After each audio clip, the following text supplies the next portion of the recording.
The sun pried its way through a gap in the curtains a little too bright for my eyes. I rolled over my arm instinctively, reaching for the other side of the bed, but it only met empty air. The sheets were cold. That's strange, I thought. When does Michael ever wake up this early?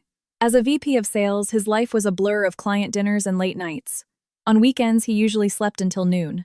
I rubbed my eyes and padded out of the bedroom. The smell of frying eggs drifted from the kitchen. When I reached the doorway, I froze. Michael was standing there wearing my ridiculous pink apron, clumsily flipping an egg out of a pan. A glass of warmed milk sat on the counter. "You're up," he said, turning to me with a brilliant smile. "Go wash up, let's eat. The weather's perfect today, I thought I'd take you somewhere." Leaning against the doorframe, I muttered to myself, did hell freeze over? The last time he'd made me breakfast was in our first year of marriage, right before he begged me to buy him that Rolex he'd been eyeing for months. "Where are we going?" I asked. He gave me a playful, mysterious look. He set the plate of eggs on our small dining table and came over, wrapping his arms around my waist. His voice dropped a little, a wheedling tone creeping in. "Honey, you've been working so hard with all that overtime. You look pale. There's a place just outside Denver up in the foothills of the Rockies. The air is supposed to be amazing. We could go for a little hike, get some fresh air. A change of scenery. What do you think?" "A hike." I stared at him. Michael was not an outdoorsman. The man got winded walking up 3 flights of stairs, and now he was suggesting a hike. The suspicion in my gut grew stronger. "No, that sounds like too much work. Besides, I wanted to go see my mom this afternoon. Her blood pressure's been acting up lately." "Your mom, I called her yesterday, she said she's fine. Don't worry. We'll just do a gentle trail at the base of the mountain, nothing steep. It won't be strenuous." He guided me to a chair and pushed the glass of milk in front of me. "I've got it all planned out. We'll leave at 10, have lunch at this amazing place at the foot of the mountain. They're famous for their green chili, and we can be back by 3 or 4 in the afternoon. No problem. Come on, honey. Spend some time with me. It's been so long since we had a real date, just the two of us." His last point was true. Since his promotion, he'd been so busy we hadn't gone out alone in ages. Seeing him so excited, looking at me with those pleading eyes, my resolve weakened. I nodded. "All right. You win. But you promise just a flat, easy walk. No problem, I'll take care of you.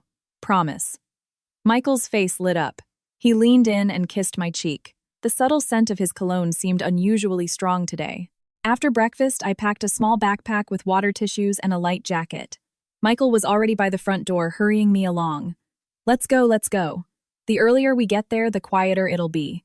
Down in the parking garage, his prized black Ford Explorer was already running the passenger door open for me. As I buckled my seatbelt, I asked casually, "When did you come down here? The car's all warmed up." Michael, his hands on the wheel, stared straight ahead and mumbled, "Oh, just a minute ago. I wanted you to get a few extra minutes of sleep." The car pulled smoothly out of our complex and joined the weekend traffic. At first, Michael hummed along to the music, occasionally pointing something out on the side of the road for me to see. But after about 30 minutes, he grew noticeably quiet. His brow was slightly furrowed, as if something was weighing on him. While waiting at a red light, he drummed his fingers on the steering wheel, his eyes flicking to the rearview mirror. I couldn't stand it anymore.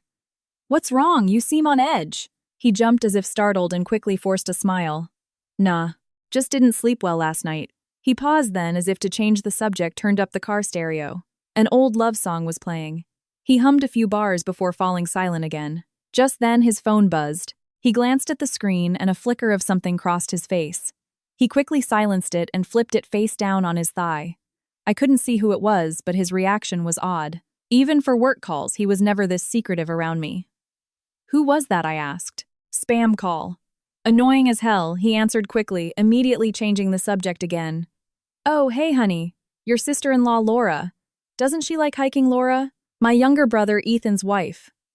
Why was he suddenly bringing her up? I nodded. "Yeah, I think she's into all that outdoor stuff.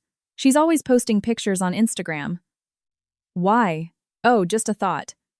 She seems to have a lot of stamina.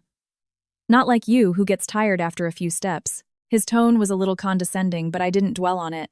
The car pressed on the buildings on either side, gradually giving way to green trees. I stared out the window, the unease in my heart like a bubble that would occasionally rise to the surface before sinking again. Maybe I was just being overly sensitive. Maybe he was just genuinely trying to give me a nice day out. I even started to look forward to the hike a little. Maybe this was what we needed to warm things up between us after so long. I'd been sitting motionless on that large rock for a good 10 minutes. The only sounds were the unnerving, high-pitched hum of the mountain quiet and the frantic, loud thumping of my own heart. The wind rustled through the forest, sounding like 1,000 people whispering and laughing at me. Michael had left me here. He had actually driven off and left me. I picked up my phone again, not wanting to give up. The screen still displayed the infuriating no-service message. I scrambled a few feet further up the incline, standing on my tiptoes and waving my phone around like an idiot.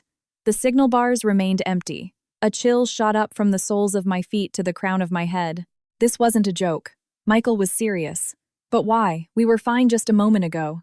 He was acting a little strange, but not this strange. A horrible thought burrowed into my mind. What if something happened to him? What if he was robbed?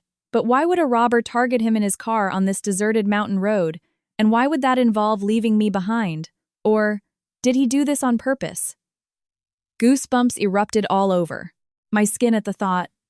No, that can't be right. We're married. Even if the love was gone, he wouldn't try to kill me, would he? The sun sets early in the mountains. There could be wild animals at night. I couldn't let myself think about it anymore. I had to get out of here. I had to get to a place with people. Forcing myself to calm down, I shouldered my backpack and tried to get my bearings. I remembered the way we came, but it was all winding mountain roads. I had no idea how long it would take to walk back. I seemed to recall seeing a sign for a scenic overlook not too far back. There might be other tourists there. Yes, the overlook. I took a deep breath and started stumbling back down the dirt path. The trail was rougher than I expected. The loose gravel made my flat slip several times, and I nearly fell. The trees grew denser, and the sunlight fell in dappled, disorienting patches on the ground. Every snap of a twig, every bird call made my heart leap into my throat. After about 20 minutes, I was out of breath, my back soaked with sweat. Just as despair was setting in, I heard voices up ahead. A few people talking and laughing. Hope surged through me. Like a drowning person clutching at a straw, I quickened my pace, breaking into a near run. As I rounded a bend, the view opened up. A small paved platform came into view. It really was an overlook. There were 3 or 4 cars parked there, and a group of 7 or 8 people in proper hiking gear, some with trekking poles, were resting and taking pictures. The sight of other human beings nearly brought me to tears. I rushed over, forgetting all decorum, and accosted the nearest woman. "Ma'am, excuse me, do you have a signal on your phone? Mine isn't working, and I got separated from my husband." The woman, who looked to be in her 50s, had a kind face. She checked her phone and shook her head. "Sorry, hun. The reception is spotty up here. Mine's been going in and out." "How did you end up all alone? That's dangerous." A man with glasses standing next to her chimed in. "Which trail did you come from? Were you hiking alone?" "No, with my husband. We drove up, but he went to get the car and told me to wait here, but he hasn't come back." I couldn't bring myself to say I'd been abandoned. It was too humiliating. I had to fudge the truth. "He went to get the car." The man frowned. "The road up ahead is closed for construction." We saw the road closed to vehicles sign on our way up. "Maybe your husband had to take a detour. Closed for construction." My head buzzed. Did Michael know? If the road was blocked and he had to turn around, he should have come back to get me. Or at least called if he had a signal. Could it be that he left me here, knowing the road ahead was blocked, deliberately trapping me? Just then, a younger woman in the group pointed down the mountain. "Hey, look! Isn't that the black SUV that almost ran us off the road?" The one that was going way too fast. I followed her gaze. The winding mountain road wrapped around the hillside like a gray ribbon. In the distance, the silhouette of a black SUV was rapidly disappearing. The model looked just like Michael's Explorer. My heart sank. The older woman squinted. "Yeah, that's it." A man was driving, and there was a woman with long hair in the passenger seat, wearing a red jacket. He was driving so recklessly, he nearly put us in a ditch. A woman in a red jacket. Long hair. The blood in my veins turned to ice. In the selfie Laura had posted on Instagram this morning, she was wearing a brand new bright red windbreaker.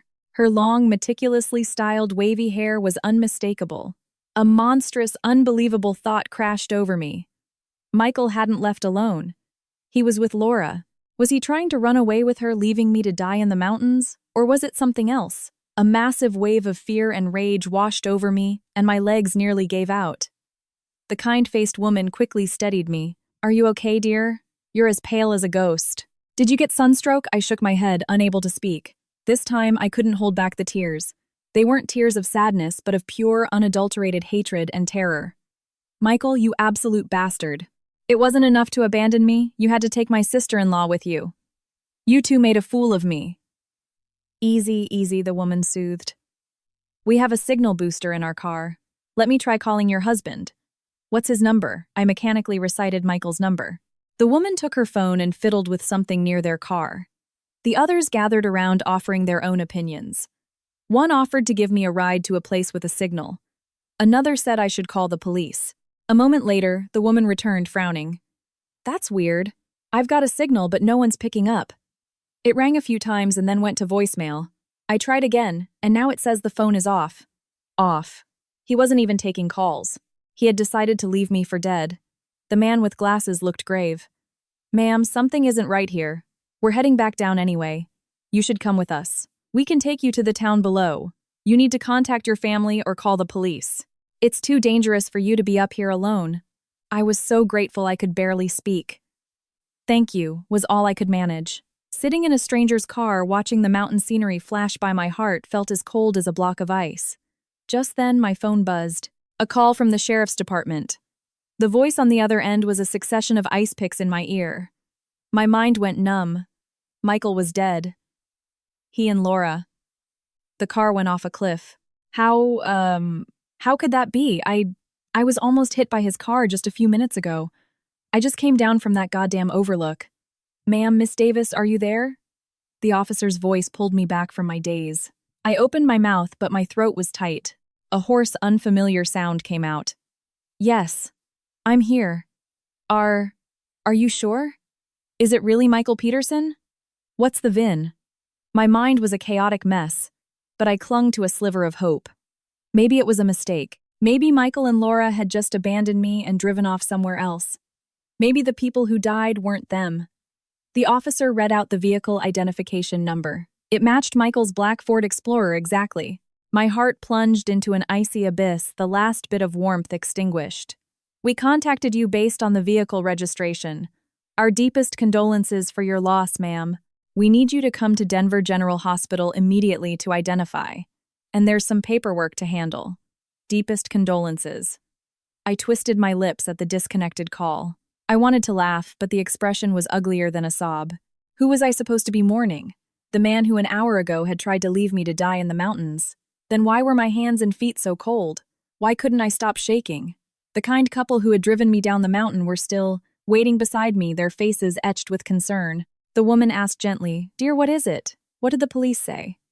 I looked up at them, my eyes probably empty. I heard myself speak in a tone that was so calm it was bizarre. "My husband is dead," I said. "The car went off a cliff. With my sister-in-law." "Oh my God." The woman gasped, her hand flying to her mouth. Her eyes were wide with shock. "But he was fine just a little while ago. How could that happen? How could that happen?" I wanted to know too. Michael was always a careful driver. How could he have gone off a cliff, and right after abandoning me and picking up Laura? It was too strange. So strange it made my skin crawl. The image of the woman in red, Michael's switched-off phone. It all flickered before my eyes like a ghostly apparition. "Ma'am, don't move. Don't be scared. We'll take you to the hospital. Get in quickly," the man with glasses said, opening the car door. I let them guide me into the car like a puppet. Only one thought screamed in my head. This was not an accident. This was absolutely not an accident. Michael had lured me into the mountains, deliberately abandoned me, picked up Laura, and then they crashed. How could there be such a coincidence in the world? The car started again, speeding toward the city. I leaned against the window. Familiar cityscapes rushed past, but they felt a world away. My hand gripped my phone so tightly my nails dug into my palm, leaving deep crescent marks. The fear was still there, but a stronger emotion was taking root. It was hatred. A cold, blood-soaked hatred. "Michael, did you think it would all be over once you were dead? You made a fool of me for years, and in the end, you were going to sacrifice my life to complete your little romance with Laura. Now the two of you are dead and clean, but what about me? What am I supposed to tell your parents? What do I tell my own brother Ethan? Everyone will see me as the Black Widow, the one who caused their deaths. I wouldn't let them pin this on me. Never." The smell of antiseptic stung my nostrils. As I approached the entrance to the emergency room, a piercing wail split the air. "Oh, my boy, Michael, how could you just leave me like this? What am I supposed to do now?" It was my mother-in-law, Susan Peterson. Two relatives were trying to hold her up, but she had collapsed into a heap on the floor, beating her chest and sobbing. Beside her, my brother-in-law Kevin was supporting their father, who looked on the verge of fainting. When Kevin saw me, his eyes were like daggers, filled with undisguised resentment and fury. And my brother Ethan, he was just standing there numb. His face was ashen, his eyes vacant, clearly still in shock from the sudden death of his wife, Laura. Susan looked up and saw me. As if seeing her mortal enemy, she shoved the relatives aside and lunged at me, her finger pointing accusingly. "Chloe, you goddamn jinx! It was you! You killed my son! Tell me, did you fight with him today? Did you make him so angry that he stormed out and got into an accident?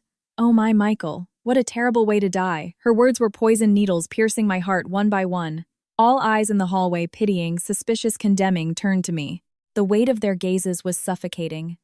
Kevin rushed over and grabbed my arm, his grip so tight it was terrifying. "Chloe, how did my brother die?" he snarled, his voice a low growl. "Where were you? Why are the police saying only the two of them were in the car? Tell me exactly what happened." Looking at their contorted faces, hearing their baseless accusations, the rage that had been simmering inside me finally boiled over. I wrenched my arm free and stood up straight. My voice still trembled, but I spoke each word with chilling clarity.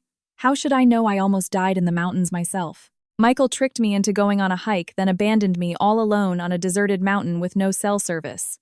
He drove off with Laura. I had to walk for nearly an hour before some kind people found me and gave me a ride. I was about to report my homicidal husband to the police when I got the call from them. I scanned the faces before me, my mother-in-law, my brother-in-law, and my shell-shocked brother. Then I fixed my gaze on the police officer who had come over after hearing the commotion. "Officer," I said, taking a deep breath, "I demand a full investigation into this crash. I suspect this was no accident. The relationship between my husband Michael Peterson and my sister-in-law Laura Reed was not normal. Today they conspired to abandon me in the mountains, and shortly after they drove off together, their car plunged off a cliff. This is too suspicious. I demand an autopsy. I want the whole truth to come out." As I finished, a dead silence fell over the ER entrance. Susan forgot to cry. The anger on Kevin's face froze. Even my brother Ethan finally looked up, his eyes wide with disbelief. I knew what they wanted. They wanted me to be the quiet, grieving widow who would take the blame and carry this shame. They could dream on. The lights in the corridor outside the morgue were eerily white. The smell of antiseptic mixed with something else, something indescribable, making my stomach churn. The officer's words echoed in my ears. The medical examiner had done a preliminary examination, and now we had to go through the procedures. He told my in-laws and me to stay calm and mourn. Mourn. I looked at the family before me and nearly laughed out loud. Susan was no longer wailing.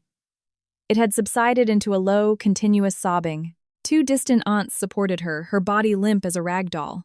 But every so often her swollen eyes would dart up and fix on me with a venomous glare as if she wanted to swallow me whole.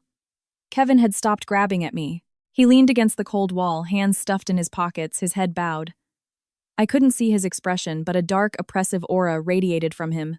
And my foolish brother Ethan was squatting in a corner, his head in his hands, his shoulders shaking as he wept for the wife who had so profoundly betrayed him. Stay calm. How could I stay calm? Michael and Laura's bodies were lying just beyond that door.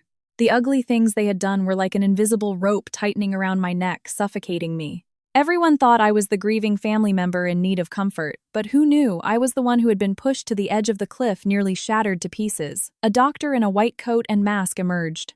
He glanced at our group, his eyes settling on Kevin, who seemed to be the most in charge.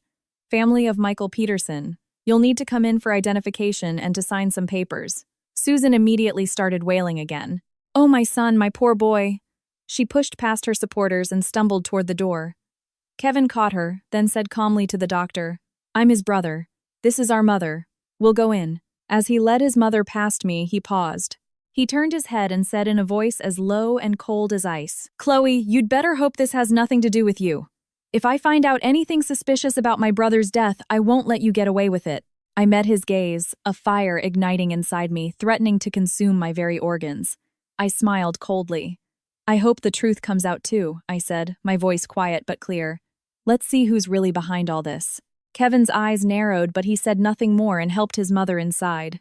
Ethan was still a wreck in the corner. The only people left in the hallway were me and a few of the Petersons' distant relatives I barely knew. The air was heavy, suffocating. I couldn't just wait. Michael's phone.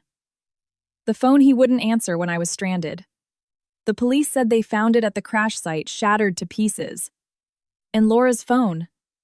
Their phones had to contain something. Chat logs, call records, location data. Something that could prove their affair and their conspiracy. Taking a deep breath, I walked toward the door the doctor had come from and stopped a nurse who was about to enter. "Excuse me, my husband's personal effects, his phone, wallet, are they in there? I'm his wife. I'd like to—" The nurse gave me a sympathetic look but shook her head professionally. "I'm sorry, ma'am. The personal belongings of anyone involved in an incident like this are collected by the police as evidence. They aren't here. You'll have to contact the lead detective." Evidence. Held by the police. My heart sank. It was standard procedure, but it meant I couldn't get my hands on the phones right away. Would the police investigate? Would they notice anything unusual in the data? Or would they just close the case as a simple traffic accident? No. I couldn't pin all my hopes on the police. Michael was a meticulous man. If he dared to do something like this, he would have taken precautions. He might have had another phone or contacted Laura through other means. Suddenly, a name came to mind. Sarah, his young assistant, who had been with him for years. Michael often had her handle his private affairs, even some of the shadier ones. Sarah might know something. I immediately walked to a quieter corner of the hallway and pulled out my phone. My hands were still trembling so much that it took me a few tries to dial her number. It rang for a long time. Just as I thought she wouldn't pick up the call, connected. "Hello, Mrs. Peterson." Sarah's voice was thick with sleep. I tried to keep my voice steady, but a sense of urgency bled through. "Sarah, it's Chloe." "Mr. Peterson. Michael. He was in an accident. Did you know?" There was a few seconds of silence, then a sharp intake of breath. The sleepiness was gone from her voice. "What an accident? What kind of accident, Mrs. Peterson? You're not serious." "A car crash." "He's gone," I said bluntly, giving her no time to process the shock. "Sarah, I need to ask you something very important, and I need you to be honest with me. Did Michael ask you to handle any personal matters for him recently? Like booking a remote hotel or getting a different phone or a burner SIM card for him?" Sarah hesitated. "Mrs. Peterson, Mr. Peterson always said not to discuss his private affairs with anyone. And now that he's just— I heard the fear and hesitation in her voice and saw a glimmer of hope. I hardened my tone, adding a hint of a threat. "Sarah, Michael is gone, but this isn't over. The police are investigating, and this might not be a simple accident. If you know something and you hide it, you could be considered an accomplice after the fact. Think very carefully." No, Mrs. Peterson, I'll tell you everything." Sarah sounded terrified, on the verge of tears. "About a month ago, he asked me to get him a prepaid burner SIM. He said it was for an important client who was being harassed by spam calls. And then, last Wednesday, he had me book a 2-night stay at a place called the Pine Ridge Lodge up near the Rockies under the pretense of a project site visit. But he ended up canceling, said the project fell through. He was just annoyed about losing the deposit. A burner SIM. A lodge in the mountains. Last Wednesday, that was right around when he started trying to coax me into this hike. My heart hammered against my ribs. Michael and Laura had it all planned. They were supposed to have their little getaway at that lodge. Did something prevent them, so they rescheduled for today, deciding to get rid of the inconvenient wife in the process. What was the number for that SIM card? And the exact address and booking info for the lodge? "Send them to my phone right now," I commanded, suppressing my excitement. Yes, Mrs. Peterson. I'll find it and send it right away. Please just don't tell anyone I told you." Sarah's voice was shaking badly. After hanging up, I leaned against the cold wall.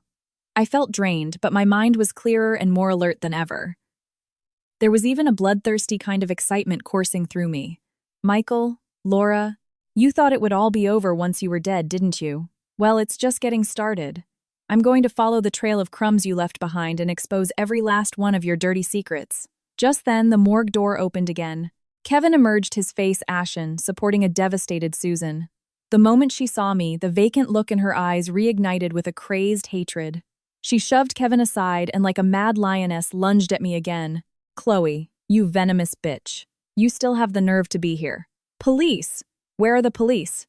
Arrest her. She killed my son Michael's phone. His phone is missing.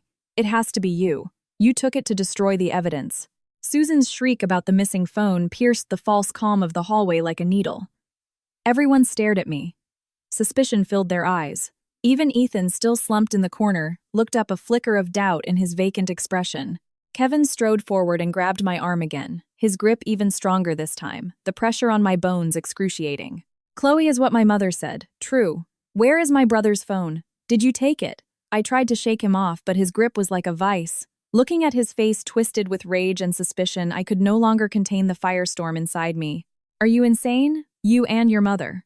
The police just told us that all personal effects are being held as evidence. What would I take? I haven't even set foot inside that room. Just because you can't find something, you're trying to pin it on me. Are you hiding something? What the hell are you talking about? Kevin's eyes were bloodshot.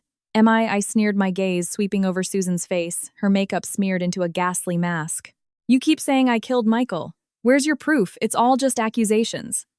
Michael lured me into the mountains today and abandoned me. He drove off with Laura. The police can verify that with the tourists who were at the Overlook. I'd like to ask you a question. Why would he do that? To kill his wife of 5 years so he could run off with his sister-in-law. I emphasized the words, sister-in-law, my eyes like daggers as I stared at the still-dazed Ethan. He flinched, his face growing even paler. His lips trembled, but he couldn't form a word. You're spitting poison. Slandering my son. Susan trembled with rage, pointing a shaking finger at me. How could Michael ever look at a woman like Laura? It was you.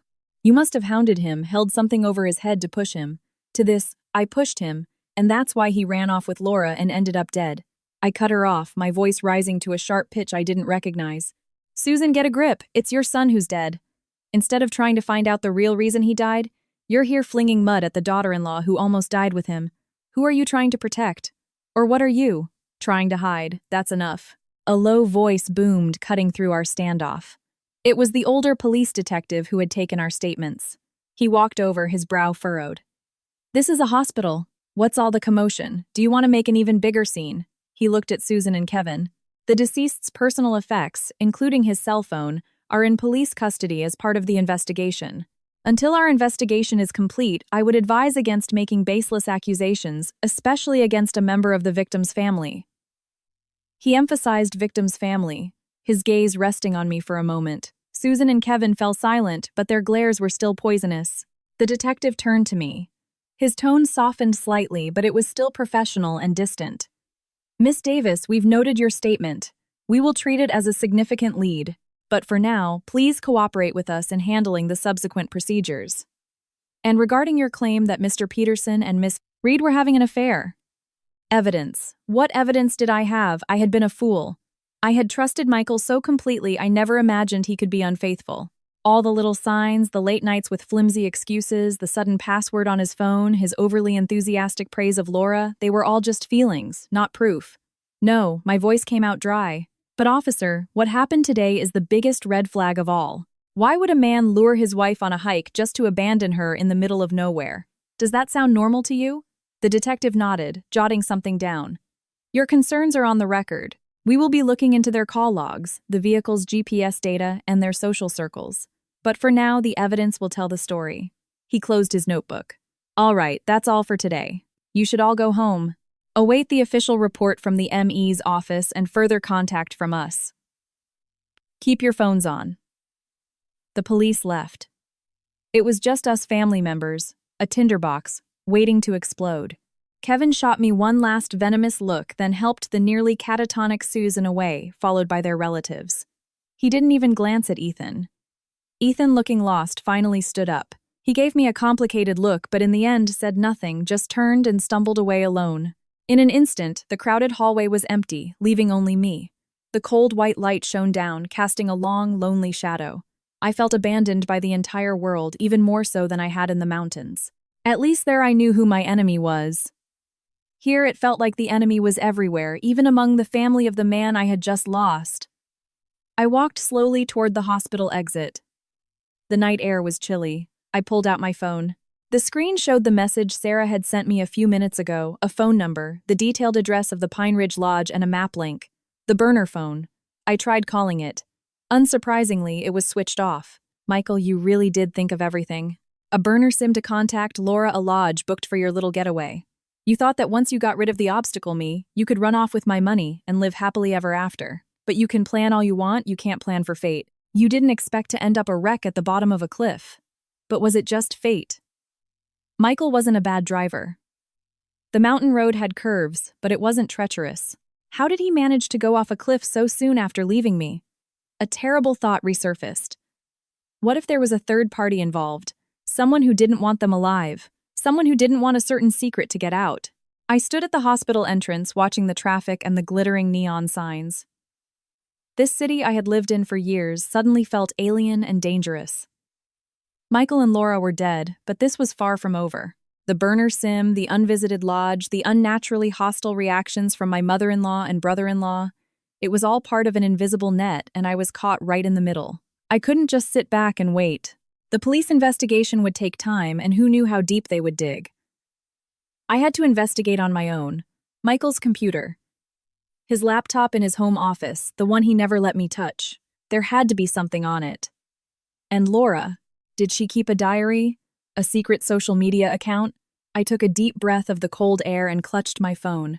Michael, Laura, just wait. Even though you're dead, I'll dig you out of your graves if I have to, just to see for myself how black your hearts really were. This game isn't over yet. 3 days later, Michael and Laura's funeral was held on a drizzly morning. The sky was a uniform gray, and the cold, fine rain tapped against the black umbrellas like 1,000 tiny needles. The air in the cemetery was damp and heavy, thick with the smell of wet earth and decaying flowers. 2 caskets draped in identical white cloths sat side by side next to the open graves. The Petersons were gathered around Michael's. My brother Ethan stood alone before Laura's, his back hunched, looking as if he'd aged 10 years in a matter of days. I stood a short distance away under my own black umbrella, belonging neither to the Peterson clan nor to Ethan's solitary grief. I was an outsider, a cold observer of this absurd farewell. Susan was no longer trying to attack me, but her eyes like a viper's would occasionally dart from the crowd of Petersons to fix on me a chilling, hateful stare. Kevin remained expressionless, a cold statue. Only when the pastor began the eulogy did the corners of his mouth twitch downward, a flicker not of sorrow but of something strangely unreadable. The ceremony was oppressive. The pastor's words were a generic litany about being called home to the Lord, about finding peace. The words made my stomach turn. Peace, did Michael and Laura deserve that? One betrayed his wife, the other, her husband, conspiring together only to meet this end. It was karma. As the service was drawing to a close, Kevin stepped forward, clearing his throat as if to give a thank you on behalf of the family. He scanned the attendees, his gaze finally landing on me. It lingered for a few seconds, no longer just resentful, but tinged with a condescending air as if he were about to pass judgment. Thank you all for coming today to see my brother on his final journey. Kevin's voice, though not loud, carried clearly in the quiet cemetery. His sudden passing has left our family devastated. But what's done is done, and the living must go on. To ensure our mother can live out her years in peace, and to settle my brother's affairs, some matters must be dealt with promptly. My heart sank. I had a bad feeling. Sure enough, Kevin changed the subject, turning his attention to me. His tone was businesslike, almost deliberately distant. Chloe, according to custom, we need to sort out and divide my brother's estate as soon as possible. And there is something you should know. He gestured to a man in a black suit standing beside him, clearly a lawyer. Kevin took a manila envelope from the lawyer, slowly opened it, and pulled out a document. This is a life insurance policy my brother took out. Kevin held the document up in my direction. I was too far to read the fine print, but I could clearly see the large insurance company logo and the bold words, accidental death and dismemberment. The policy is for $5 million, he said, pausing, his eyes like icy nails on my face.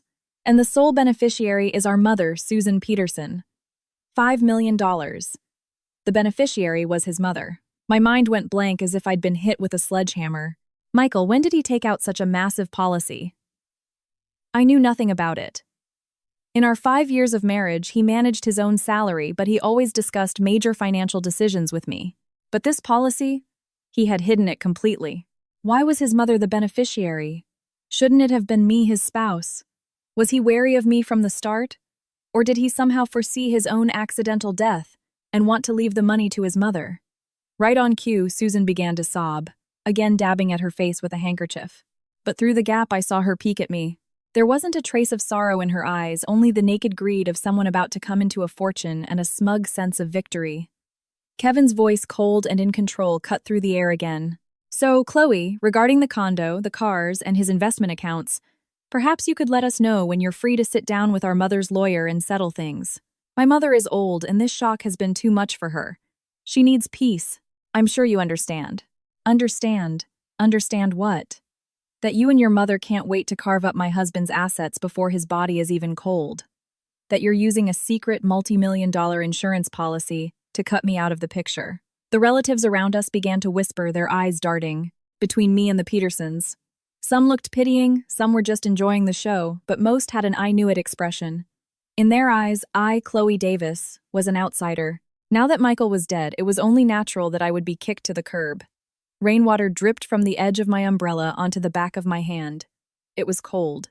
I gripped the handle, my nails digging into my palm. A ball of fire was lodged in my chest, burning my throat. But I forced myself to remain calm. Don't panic, Chloe. Don't you dare show them any weakness. I lifted my head and met the smug, greedy eyes of Kevin and his mother.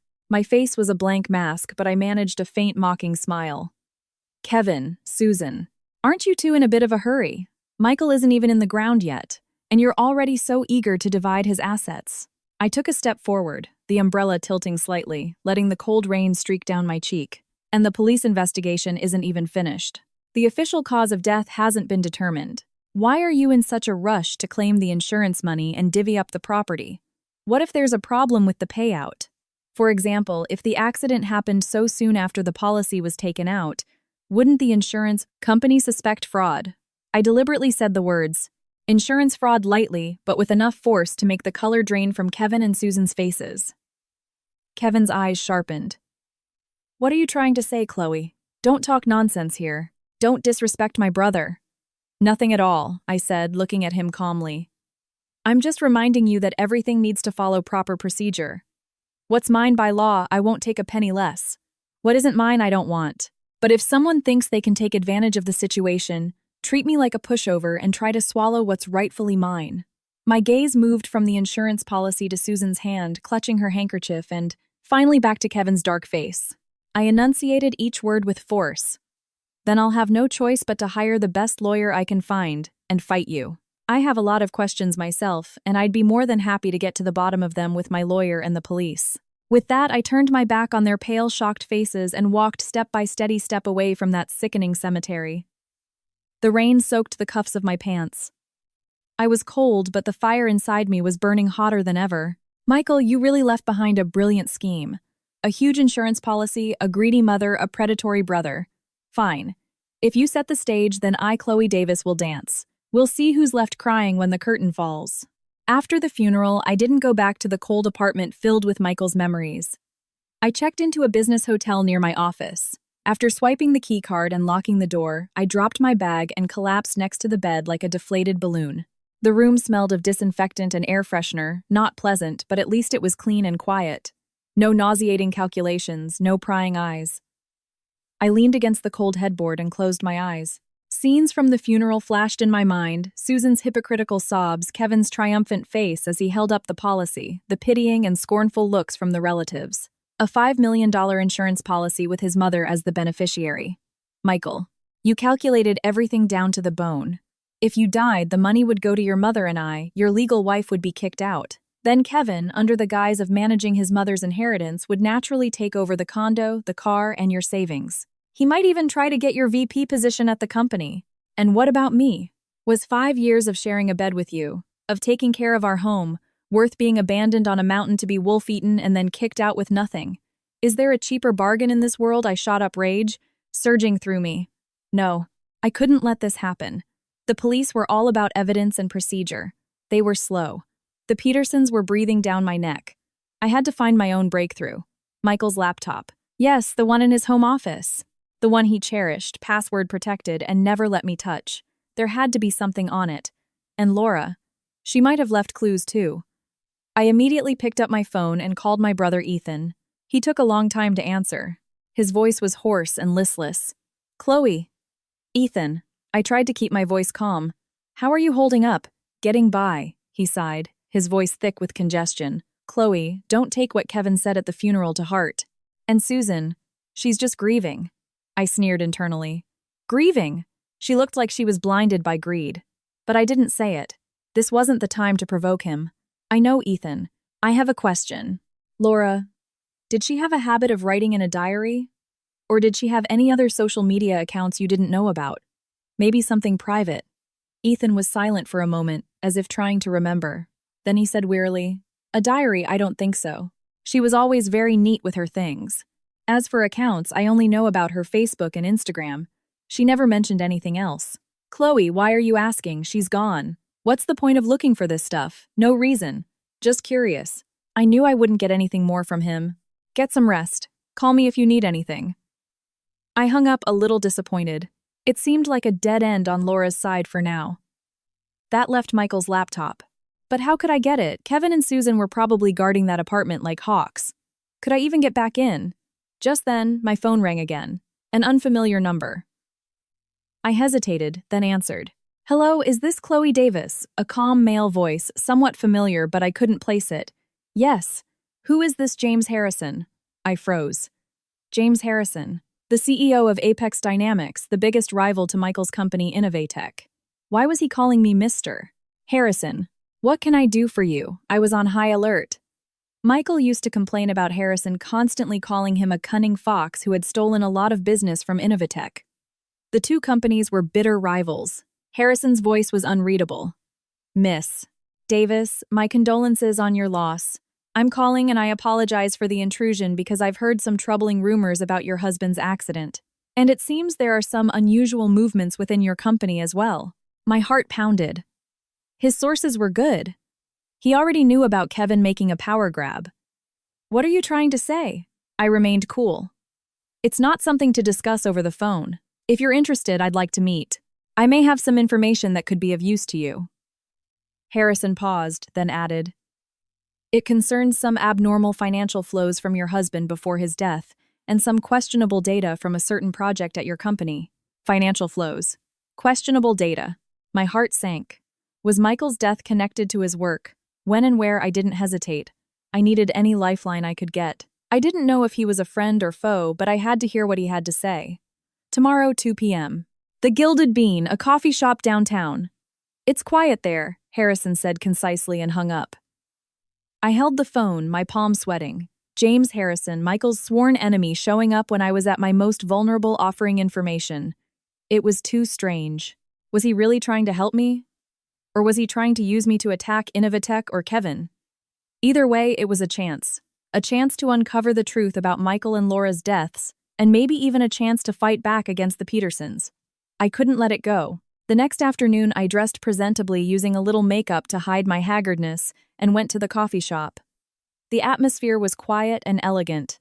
Harrison was already there, dressed in a simple gray shirt, calmly brewing tea at a small table.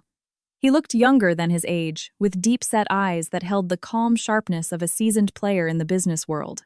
"Miss Davis, please have a seat," he gestured, his tone even. I sat down opposite him and got straight to the point. "Mr. Harrison, what is this information you mentioned?" Harrison poured me a cup of tea. It was a clear golden liquid with a delicate fragrance. He didn't answer right away, but studied me for a moment. "You're much calmer than I expected, Miss Davis." I took a sip. The tea was slightly bitter with a sweet aftertaste. "What's the alternative? Weep until I'm kicked out with nothing." I set the cup down and looked him in the eye. "Mr. Harrison, I don't have much time. Kevin and his mother won't leave me alone. If you have something to say, please say it." A hint of a smile touched Harrison's lips, as if he appreciated my directness. He set down the teapot and took a tablet out of his briefcase, pulling up a file and sliding it over to me. First this. On the screen was a grainy dashcam video. It seemed to have been filmed from a car coming from the opposite direction. A black SUV identical to Michael's Explorer was speeding down a mountain road. Suddenly, the vehicle swerved violently, smashed through the guardrail, and disappeared over the cliff. The whole thing took maybe 3 seconds. My heart seized. This was the crash. "This footage is from the dashcam of a tourist who was passing by that day," Harrison said calmly. "They didn't realize what they had until they reviewed the footage later. They thought it was strange, but were hesitant to come forward due to privacy concerns and legal hassle. I obtained a copy through certain channels. I stared at the short looping video, my hands trembling slightly. What does this prove? It looks like an accident. On its own it does, Harrison's tone shifted. But it becomes very interesting when you combine it with the timeline. He swiped the screen to show a magnified screenshot of the timestamp accurate down to the second. The crash had occurred almost at the exact same time I was found by the other tourists at the Overlook. In other words, Michael had crashed immediately after dropping me off and picking up Laura. A chill ran down my spine. The timing was too tight. It was too much of a coincidence. And then there's this. Harrison opened another file. It was a screenshot of bank transaction records. The account holder was Michael, but it was an account I'd never seen before. In the month before the accident, Michael transferred a total of $300,000 from this account in 3 separate transactions to an offshore shell corporation. The beneficial owner of this company is hard to trace, but several of the intermediary steps point to a consulting firm where your brother Ethan used to work. Ethan, my brother. My head spun. Michael was funneling money and it was connected to Ethan. How was that possible? Ethan was just a hardworking, simple programmer. How could he be involved? That's impossible. Ethan wouldn't, I blurted out. I'm not saying, mister. Reed was directly involved. Harrison cut me off, his eyes sharp. I'm merely stating the facts of the money trail. The destination of this money is highly suspicious. Furthermore, internally at Innovatech, there are signs that key data from the Dawn project, which Michael was in charge of, has been manipulated and leaked over the past 6 months. The IP addresses traced by the tech department point to an internal source, but they haven't been able to identify a specific individual. The siphoned money, the project data leak, the strange timing of the crash. These fragmented pieces of information were swirling in my head, not yet forming a complete picture. But a strong intuition told me that Michael and Laura's deaths were not just a simple case of an affair gone wrong. There was a much larger conspiracy behind it, one involving huge sums of money, and even corporate crime. I looked up at Harrison, my voice a little dry. Mister? Harrison, why are you telling me all this? What do you want? Harrison leaned forward slightly, lacing his fingers together on the table. His gaze was direct. 2 reasons. First, I have no respect for men like Kevin Peterson, who prey on the weak and kick people when they're down. Second, Innovatech is in turmoil. The Dawn project is important to Apex Dynamics as well. I don't want to see it collapse because of some internal rot. That's not good for business. In a way, helping you is like cleaning up the battlefield for myself. He paused, looking me in the eye. Miss Davis, you are in a very dangerous position. The Petersons will not let you go. And there may be others behind them. You need allies and you need a more professional investigation. I can provide some resources, but ultimately how you proceed is up to you. I was silent, my fingers unconsciously tracing the rim of the warm teacup. Harrison's words were like a faint lantern in the pitch-black darkness before me. I couldn't see the whole picture, but at least it pointed me in a direction. The risks were high. I couldn't fully trust him. But right now, I had no better options. The flames of revenge burned hotter in my heart. Michael, Laura, and all you hyenas hiding in the shadows. Just wait. I, Chloe Davis, am done being a victim. I took a deep breath and met Harrison's gaze, my decision made. Mr. Harrison, let's work together. I need your help with 2 things. First, I need a thorough investigation into that offshore company and the money trail. Second, I need a reliable private investigator to watch Kevin and his mother's every move. Harrison nodded, a barely perceptible smile on his lips. A wise choice. Consider it done. When I left the coffee shop, the afternoon sun felt a little glaring. I hailed a cab back to the hotel, leaned back, and closed my eyes. The information Harrison had provided was like a cold stone dropped into my heart, creating not ripples but a tidal wave. The $300,000 transfer the shell company, pointing to Ethan's old firm, the data breach in Michael's project, and that vivid, suffocating crash footage. It all pointed to one conclusion: Michael and Laura's deaths were not simple. Behind them lay a conspiracy of unimaginable financial and corporate stakes. Harrison was an old fox. He certainly had his own motives for helping me. But for now, our interests aligned. He had pointed me in a direction and promised to deploy his resources.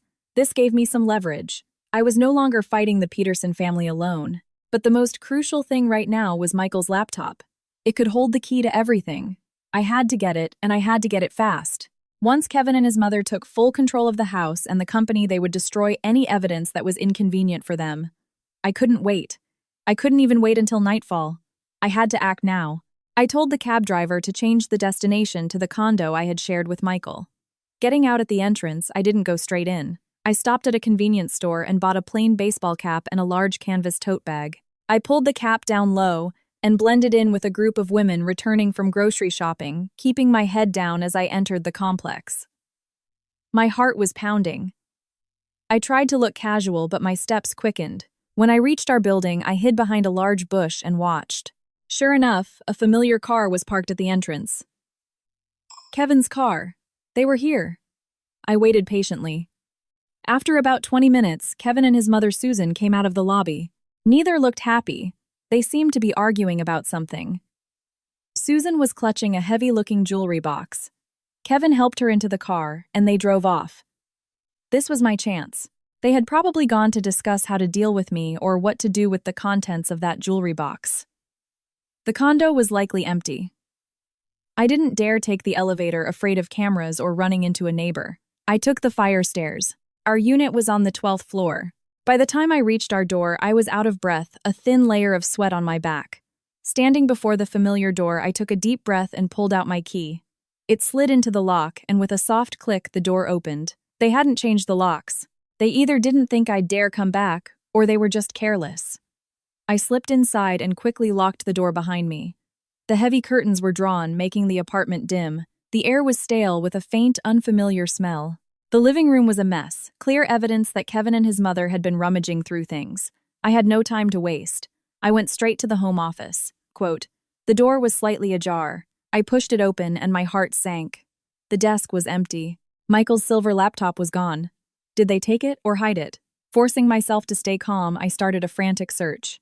The desk drawers, the cabinets behind the bookshelves, nothing. Was I too late?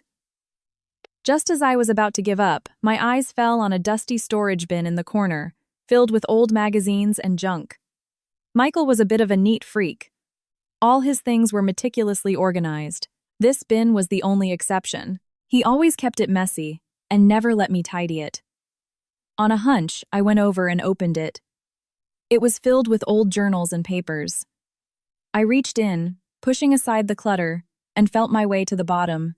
My fingertips brushed against a hard rectangular edge. My heart leaped. I shoved the junk aside. There it was. Michael's laptop tucked inside its plain black case, hidden at the very bottom beneath a pile of old magazines. Kevin and his mother must have searched the office, but they either thought this old laptop was worthless or never imagined Michael would hide it here. I quickly pulled it out, clutching it to my chest like a lifeline. I couldn't stay any longer. I tidied up the mess I'd made, put the laptop in my tote bag, and prepared to leave. As I passed through the living room, a few torn-open mailers on the coffee table caught my eye. They were all addressed to Kevin. A piece of paper was sticking out of one. The words "Share Transfer Agreement" were printed at the top. The parties were Susan Peterson and Kevin Peterson. Share transfer. Before Michael's body was even cold, they were already making moves on his Innovatech shares.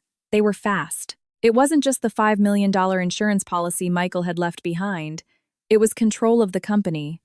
That must have been what Kevin wanted most. I sneered to myself but didn't touch the papers. Now was not the time to tip my hand. I quietly opened the front door, checked that the hallway was empty, slipped out and gently closed the door. Then I took the fire stairs all the way back down. Back in my hotel room with the door locked, I finally let out a long breath of relief. My back was soaked with cold sweat. I placed the laptop on the bed. It felt like Pandora's box. I plugged it in and pressed the power button. The screen lit up, displaying a password prompt. What would Michael use? His birthday. My birthday. Our anniversary. I tried a few, but they all failed. What would a cautious, paranoid man like him use? I suddenly remembered something. One night, Michael had come home drunk. While hugging the toilet, he had mumbled a string of letters and numbers. It sounded like an internal project code. At the time, I just thought it was strange. The code was CX 25%. I typed it in. The screen flickered. Password correct. The desktop appeared. It was clean with only a few icons. I took a deep breath and opened my computer. Besides the main system drive, there was another partition labeled Work Backup. The storage bar showed it was almost full. That was odd. Michael's work files were supposed to be on the company server. I clicked on the drive. Inside were a few folders: Project, Data, Financials, Personal. The names were innocuous. I clicked on personal first. It contained several encrypted zip files with nonsensical names. They required another password. I tried CX 25%, but it didn't work. He'd hidden the most important things deeper. I went back and clicked on financials. Inside were several Excel spreadsheets. I randomly opened one named Assets. The sheet listed bank accounts and investment products. As I read down the list, my heart beat faster and faster. The assets listed here far exceeded what I knew of our joint finances.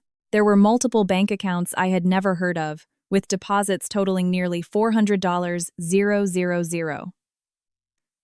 There were also large investments in several companies I didn't recognize. Michael had been hiding so much money from me. The $300,000 he had siphoned off was probably just the tip of the iceberg. I kept scrolling. At the bottom, there was a separate tab labeled Special. I clicked it. The blood in my veins turned to ice. The sheet detailed the $5 million accidental death policy. The policy number, the date of issue, the premium, it was all there.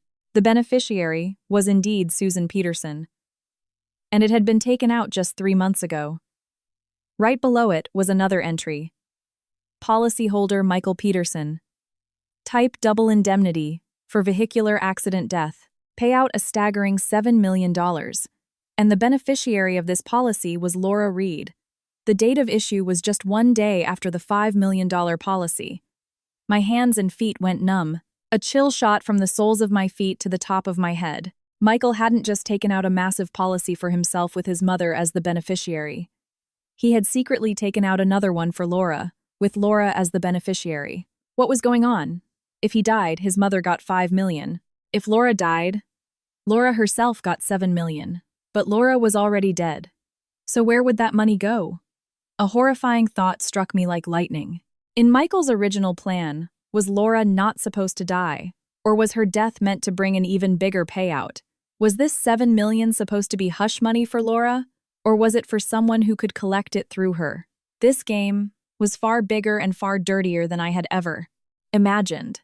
Michael, Laura, Susan, Kevin, they all had a role to play. And I had been the fool, the pawn to be sacrificed at any moment. I stared at the 2 insurance policy entries on the screen, my jaw clenched so tight my teeth ached. Fine. Just fine. You all want to play, then I'll play along. Let's see who checkmates who in the end. I immediately took out my phone and took several clear photos of the 2 policy records on the screen. This was crucial evidence.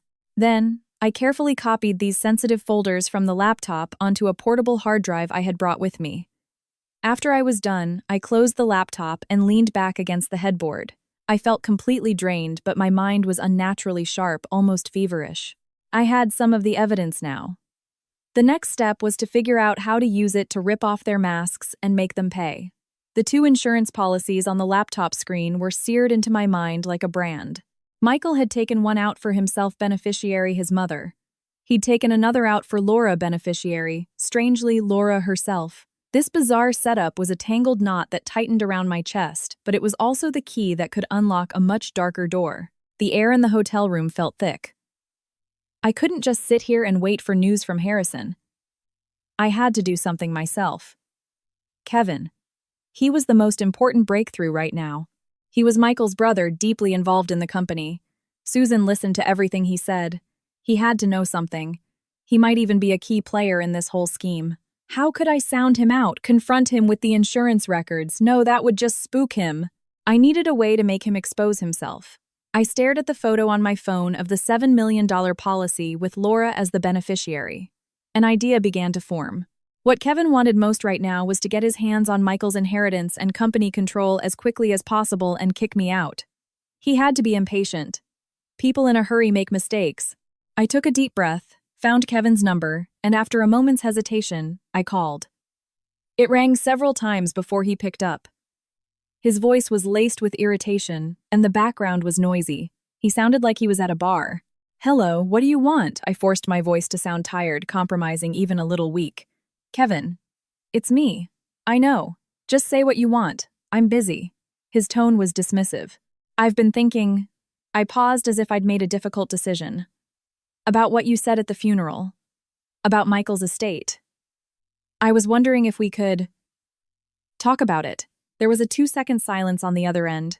Kevin's tone softened slightly, but it was still guarded. Talk.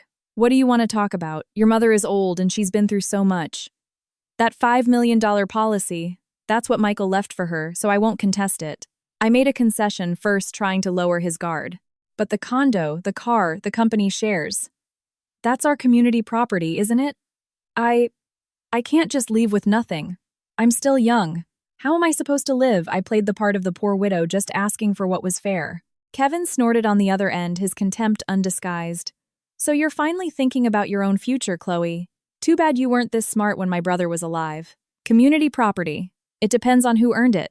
My brother made all that money. What does it have to do with you? You can't say that, Kevin. Legally. Stop with the legally. Crap, he cut me off impatiently. I'll tell you what, out of respect for my brother, I can give you some of the savings. Consider it severance pay. But the condo, the car, the company shares, don't even dream about it. That all belongs to the Peterson family. His attitude was as unyielding as I expected. I changed the subject casually, tossing out the bait. Okay, let's say I give up the house, the car, and the shares. But what about that other policy, the one Michael took out for Laura? That's $7 million. Shouldn't that go to my brother Ethan? After all, Laura was legally his wife. Dead silence on the other end. Even the background noise seemed to disappear for a moment.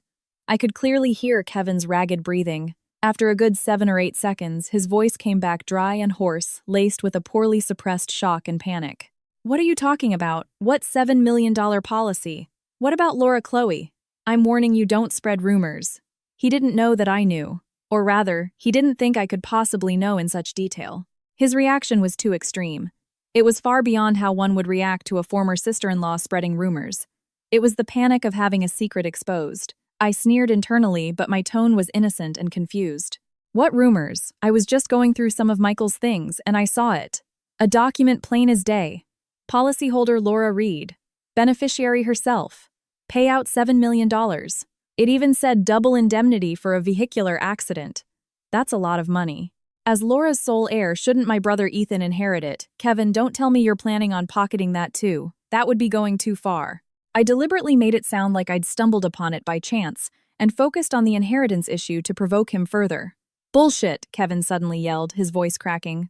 Chloe, listen to me. There's no such thing. Don't make things up.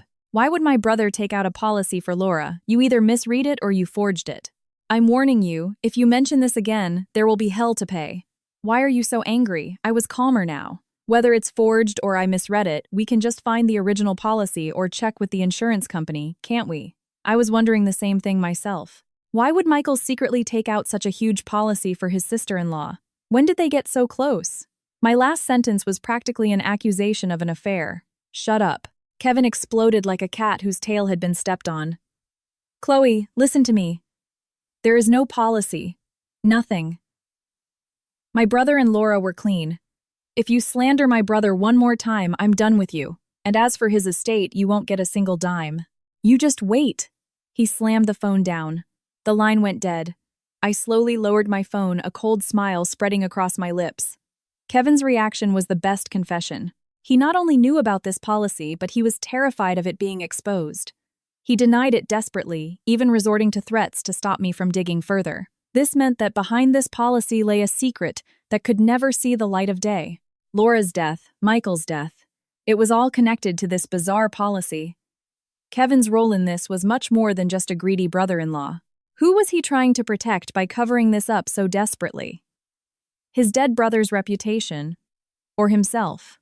My heart raced not with fear, but with excitement. I had finally stepped on the fox's tail. It was just a tiny piece, but it was enough. I now knew which direction to pull. The next step was to find out who would ultimately get the money from this policy. Laura was dead. The huge sum would legally go to her heir, my brother Ethan. But in his current state, could he handle it? Or was someone already eyeing that money, maybe even manipulating Ethan to get control of it? Kevin Susan? Or someone else? It looked like I needed to pay a visit to my grief-stricken brother. See how he was really doing. And maybe, just maybe, I could find more clues about Laura and this insurance policy from him. Kevin, just wait. The harder you try to cover this up, the more I'm going to dig. I'm going to expose just how rotten this whole thing is for everyone to see. Kevin's frantic denial on the phone was the best kind of fuel burning away the chill I'd felt upon discovering the bizarre insurance policy. He was undoubtedly scrambling right now, trying to cover his tracks. All the more reason I couldn't let him. The original policy document or the insurance company's records were solid proof, but I couldn't get them right now. Kevin would be on guard. I had to find a breakthrough elsewhere. Laura.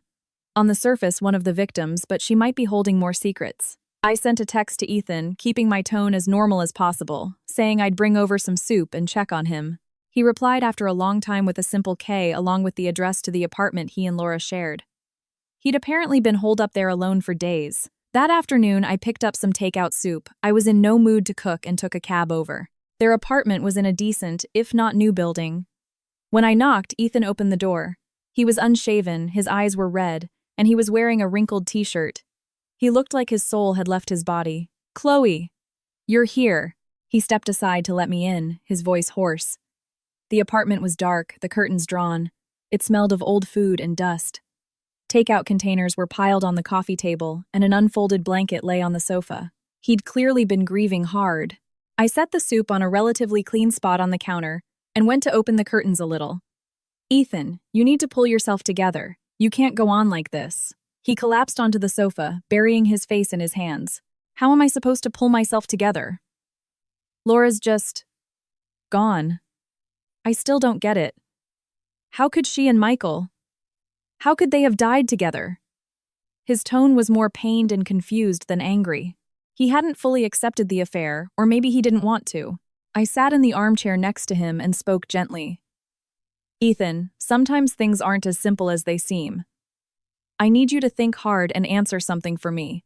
In the last 6 months, did you notice anything different about Laura? Was she spending more money than usual? Did she get strange calls, act secretive?" Ethan looked up at me, dazed. "Money, well, she did buy a few expensive bags and some jewelry. She said she got a promotion and a raise, that it was a gift to herself. As for calls, she did sometimes go to the balcony or the bathroom to talk. When I asked, she just said it was annoying work stuff. A promotion and a raise. Laura worked an admin job at a small import-export company. How much of a raise could she have gotten? I sneered internally. With Michael's siphoned $300,000 and the $7 million policy hanging in the balance, even a fraction of that would have been enough for a spending spree. "Did she ever mention insurance?" I asked, watching his expression closely. "Insurance," Ethan frowned, trying to remember. "Just the health insurance from her job. She never mentioned anything else. She was healthy. Why would she need a lot of insurance?" He didn't know. Ethan had no idea about the $7 million policy. That meant either Laura had hidden it completely, or its existence was so secret that even Laura herself didn't know the full details, a thought that sent a chill down my spine. "Chloe, why are you asking all this?" Ethan seemed to sense my probing, a hint of wariness in his eyes. "Laura's gone. What's the point of digging all this up? I just want her to rest in peace." His stubborn grief was infuriating, but I knew pushing him now would only make him shut down. No reason. Just curious. I stood up and started clearing some of the trash from the coffee table. "Make sure you eat the soup before it goes bad. I'm just going to see if there are any of Laura's things that need organizing. We don't want to lose any important documents." Ethan just grunted in response and buried his head in his lap again. I went into their bedroom. It was even messier than the living room, with clothes and makeup strewn everywhere. I walked over to Laura's vanity. I opened the drawers. They were filled with jewelry boxes and hair accessories. Nothing seemed out of the ordinary. I moved to the closet. Laura had a lot of clothes. I started going through them, checking the pockets. In the very back, in a beige trench coat that looked like it had barely been worn, my hand felt something in the inner pocket. I pulled it out. It was a folded piece of paper and a small brass-colored key, the kind for a post office box or a small locker. I unfolded the paper. A neat script read, CTB 308. Nothing else. CTB 308. What was it? A safe combination? A locker number? My heart started to beat a little faster. I clutched the key and the note. This could be a major clue. I quickly put the closet back in order, but a quick scan of the rest of the room revealed nothing else of interest. I walked out of the bedroom. "Ethan," I said to his slumped form on the sofa, "I found one of Laura's keys, but I don't know what it's for.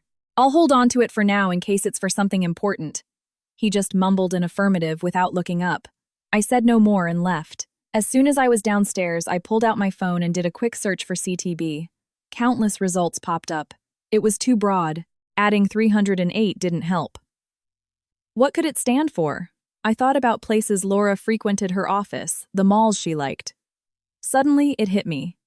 A high-end bank in the city center. City Trust Bank. Laura had once bragged to me that her boss had a private safe deposit box there, and the service was excellent. City Trust Bank. C-T-B. Could this key be for a safe deposit box at City Trust Bank? Was CTB 308 the box number? The possibility made me breathless. If so, Laura must have hidden something extremely important in there. It could be direct evidence, intimate photos of her and Michael letters, maybe even the original $7 million insurance policy. Or it could be something even more shocking. I had to get to that bank. But safe deposit boxes were secure. You needed the key, the owner's ID, and in this case, a death certificate, proof of inheritance, and a password or signature. All I had was a mysterious key and a guess. There was no way I could get in. What could I do? I had to be smart. Maybe I could find a way to confirm if Laura even had a box there. The account information might hold a clue. I thought of Harrison. With his resources, he might have a way to access that kind of private information. I immediately sent him a text briefly explaining my discovery and my theory, asking if he could help me verify it. He replied quickly with his usual concise and clear style. Received. We'll look into it. We'll contact you with any news. I put my phone away and looked at the small brass key and the note in my palm. They felt heavy. It was as if Laura had passed me a baton from the other side. Or maybe it was the key to Pandora's box. Michael, Laura, how many secrets were you hiding? You thought it would all be over once you were dead. Well, guess what? The truth is like a seed buried in the ground. Sooner or later it's going to sprout. And I'm the one who's going to do the digging. The small brass key and the note reading CTB 308 felt like hot coals in my pocket. A safe deposit box at City Trust Bank. What on earth had Laura hidden in there? Damning evidence? Or another deeper mystery?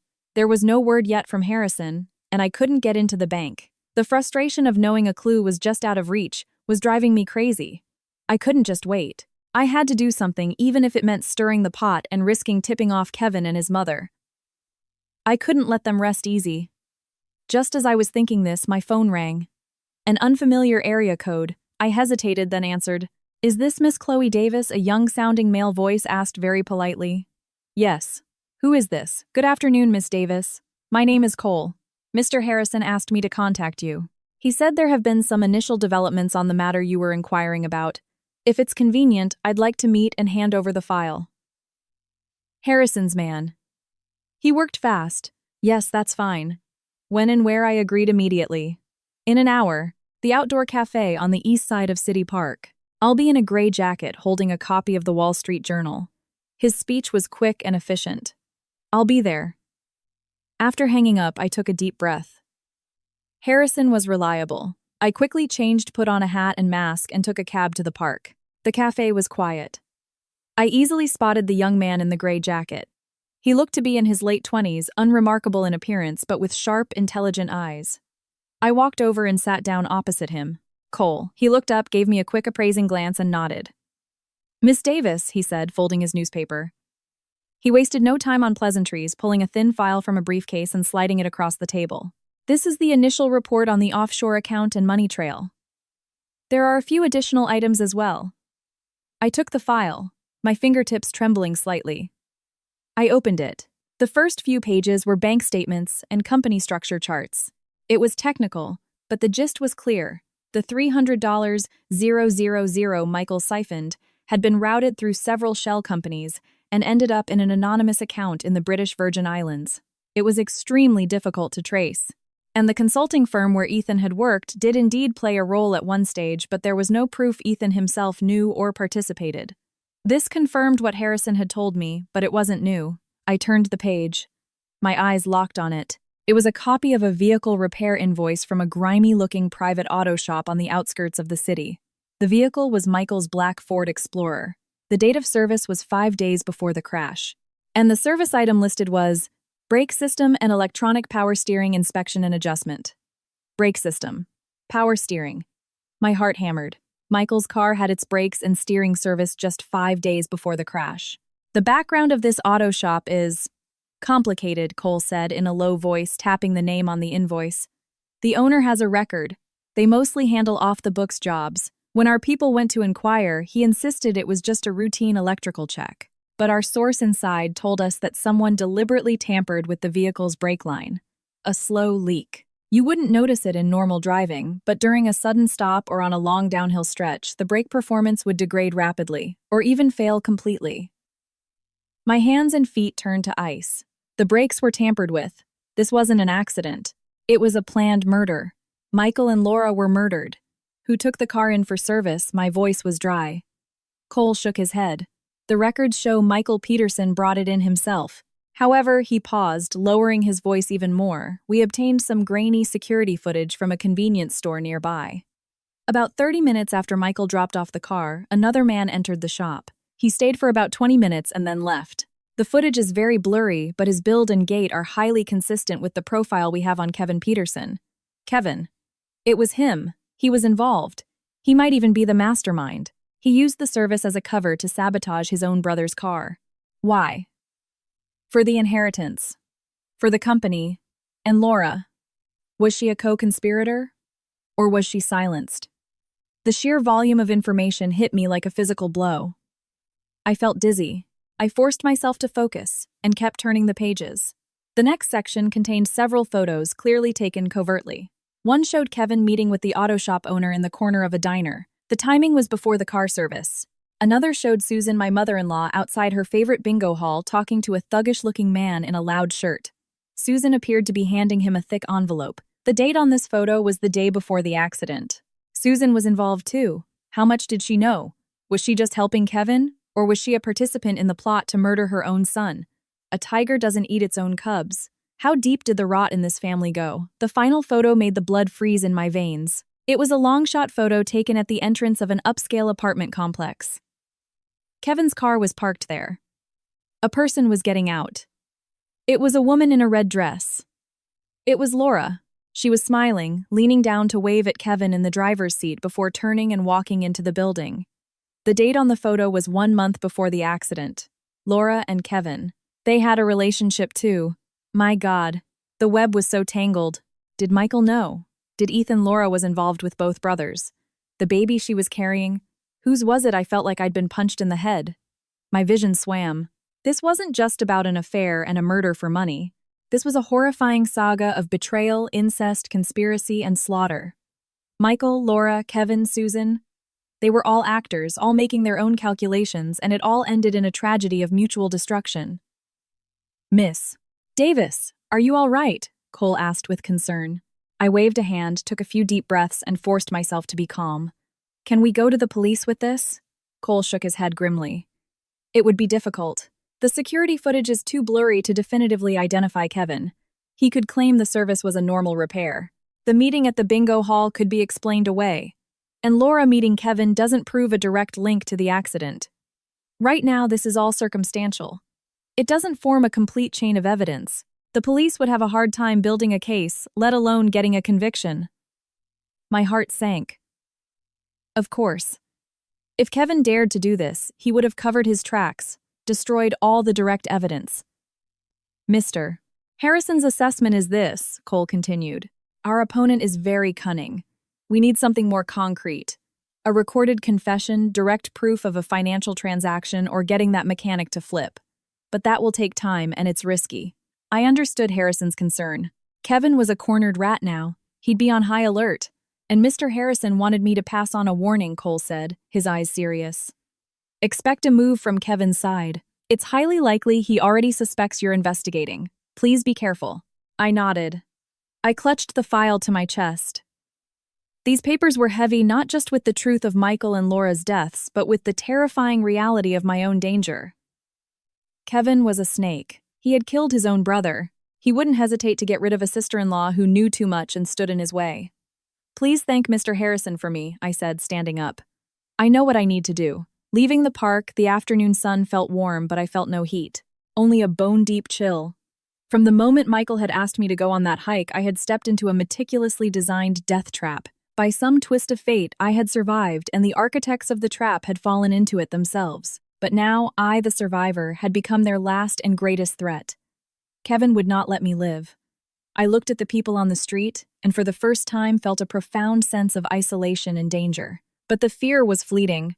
It was quickly replaced by a more intense hatred and determination. Kevin. Susan. You thought you could get away with murder, claim your blood-soaked inheritance, and live happily ever after.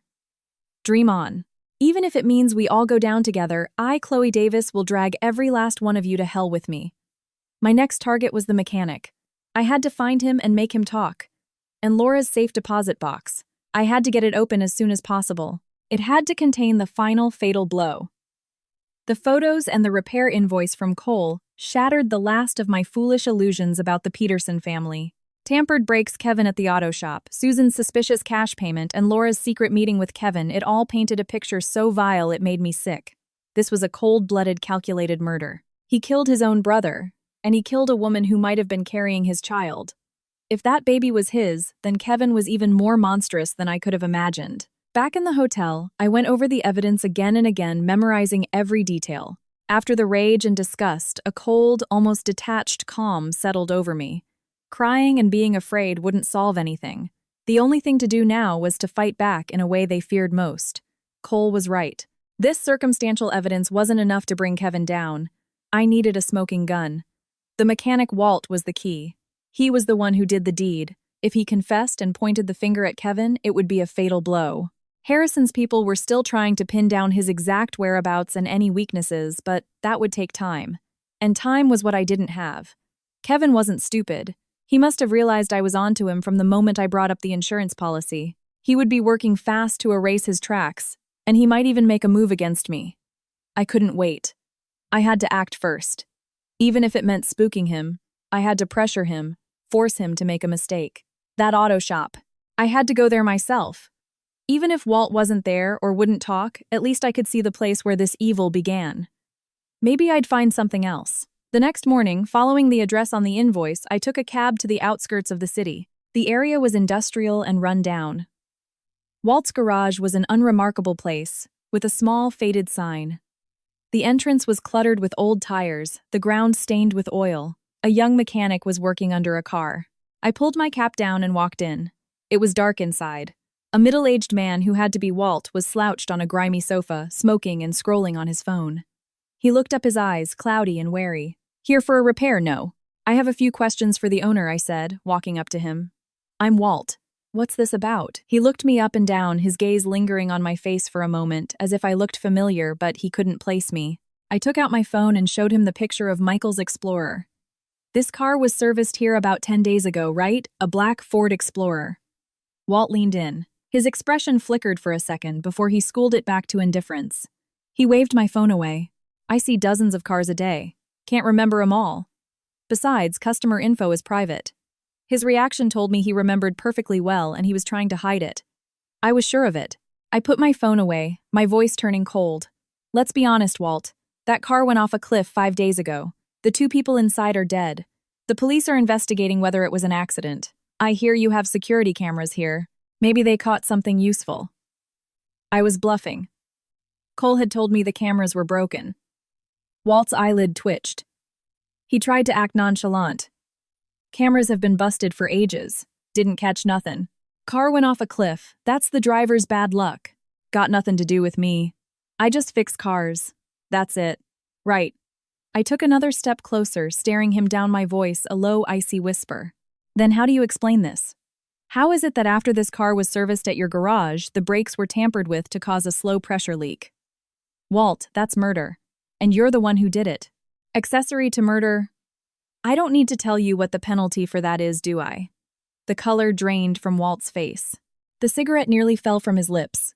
He shot up, his voice cracking with shock and anger. What? What are you talking about? Tampered brakes? Murder, lady? You better watch your mouth. You say one more crazy thing, I'm calling the cops. The cops? Good. I sneered. Let them come. They can see what kind of shady business you're running here. Maybe take a look at your books while they're at it. And someone saw you taking money from an old lady named Peterson outside a bingo hall the day before the accident. How do you explain that I threw in the photo of him with Susan? I didn't show it, but the threat was enough. Walt was completely flustered. His eyes darted around nervously. He grabbed my arm and pulled me into a corner of the garage. "Who the hell are you?" he hissed, his voice urgent and scared. "What do you want? Who am I?" I stared at him, my eyes like daggers. "I'm the wife of the man who died in that car. The man you helped murder. I have one question for you. The person who told you to tamper with the brakes? It was Kevin Peterson, wasn't it? How much did he pay you?" Walt's lips trembled. His eyes were a mixture of conflict and terror. He obviously knew how ruthless Kevin could be and was afraid to betray him. But he was also terrified that I would actually go to the police. I can't say. "If I talk, I'm a dead man," he stammered. "If you don't talk, you're a dead man now," I said flatly. "Whatever Kevin can offer you, I can double it. And I can guarantee your safety. But if you stay silent when I get my proof, you'll be the first one to go to prison. You think Kevin will protect you? He killed his own brother. In the end, he'll use you as a scapegoat." My words were like a hammer chipping away at his defenses. He sank onto a pile of old tires, his head in his hands, breathing heavily. After a long moment, he looked up, his eyes, bloodshot, his face, a mask of grim resolution. "Yeah, it was Kevin," he said, his voice hoarse as if the words were being torn from him. "He came to me, said if I could mess with his brother's brakes, make it look like an accident, he'd give me 50 grand when it was done. He gave me 20,000 up front. It was him." Hearing it confirmed still sent a jolt through me. "The proof. The payment records your call logs," I pressed. "Cash. All cash." Walt shook his head. He was careful. "Used a burner phone. Tossed it right after. The guy's a snake." "What about the evidence of the tampering? What did you do with the old brake line?" "Kevin took the old parts with him right then and there." Walt's eyes flickered. "He took the evidence." "Of course he did. He was thorough." My heart sank, but I couldn't give up. "Is there nothing left? Think. Did he leave fingerprints? Was he caught on any other cameras when he met you?" Walt frowned, thinking hard. Suddenly his head snapped up. "Fingerprints? I don't know. But one time when he came here, we talked in the little storage room in the back." He pointed to a small door behind a dirty curtain. "He used the old calculator on the desk in there to figure out some numbers. I don't think that thing's been wiped down in years." The calculator. My eyes lit up. This could be it. It was a long shot, but if Kevin's fingerprints were on it. "And one more thing." Walt added, his voice even lower. "When he was here, he seemed really nervous. Kept looking at his phone. He took a call. I overheard him say, 'Mom, is the money ready? Don't worry, I've taken care of things on this end.' Mom, Susan. She knew. She might have even provided the funds. Mother and son, a matched set.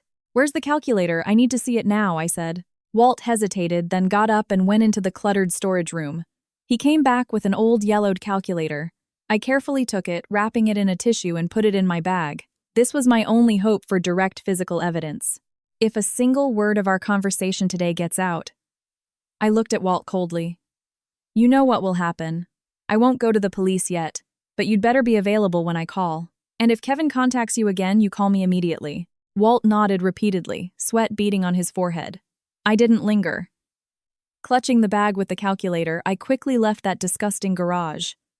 The sun was bright, but I felt no warmth, only a bone-deep chill and the thrill of knowing I was close to unraveling the final mystery. "Kevin, Susan, your fingerprints, your phone calls, your sins. I'm getting closer." The old calculator, wrapped in a tissue, felt both like a hot potato and a priceless treasure. I clutched it all the way back to the hotel. I could almost feel the faint trace of Kevin's fingerprints on the buttons. Walt's words echoed in my head. "Mom, is the money ready, Susan? My dear mother-in-law. She didn't just know. She bankrolled it. She used money her son Michael might have given her to help her other son murder him. There were no words for that level of evil. It was a complete betrayal of humanity." Rage hot as lava churned in my chest, but I suppressed it. Walt's testimony and a long-shot fingerprint on a calculator weren't enough, especially against someone as practiced as Susan. She could deny everything, even turn it around and accuse me of framing them. I needed something more direct, something that would shatter her defenses. I thought of the photo Harrison had given me, Susan, at the bingo hall, handing an envelope to that thuggish man. Who was he? What was the money for? Who was she paying off? I immediately took a photo of the picture and sent it to Cole, asking him to identify the man and to check for any large cash withdrawals from Susan's accounts recently. Waiting for his reply was torture. I paced the room, a volatile mix of hatred and excitement, making my nerves raw. In the evening, Cole called. "Miss Davis, we have a hit." His voice was tired but clear. The man in the photo is a local fixer who goes by Leo. He has a reputation for handling dirty work, surveillance, intimidation, and worse. The day before the accident, Susan Peterson withdrew $40 0 cash from one of her savings accounts in 2 separate transactions. We have clear security footage of the withdrawal. $40,000, paid to a thug. Was it to silence Walt or for something else? To ensure the old brake line disappeared, to make sure the crash scene looked like an accident. A bolder theory formed in my mind. Maybe this $40 000 wasn't just support. Maybe it was a payment to ensure that Michael and Laura died. Why would she do that? For the $5 million policy, and to help Kevin inherit everything, a tiger doesn't eat its own cubs, unless Michael's existence threatened something even more important to her. Or unless Michael wasn't. I couldn't let my mind go there. The waters were too deep, too murky. Regardless, the evidence that Susan had paid for a hit, or at least to aid in one, was much more direct. Combined with Walt's testimony, it formed a complete chain pointing directly at her and Kevin. It was time. Time to pay a visit to my dear mother-in-law. I wanted to see for myself what kind of rotten heart was beating beneath her cold, hypocritical mask. I knew that around this time, Susan would be at her usual bingo hall near her apartment. I gathered my evidence, the audio recording of my conversation with Walt, a printout of the photo of her with Leo, and a printout of the withdrawal records. Then I took a cab. The bingo hall was smoky and loud. I spotted Susan at a table in the back. She was on a winning streak, a small pile of cash in front of her, a slight smile on her face as she boasted to her friends about her son Kevin, no doubt.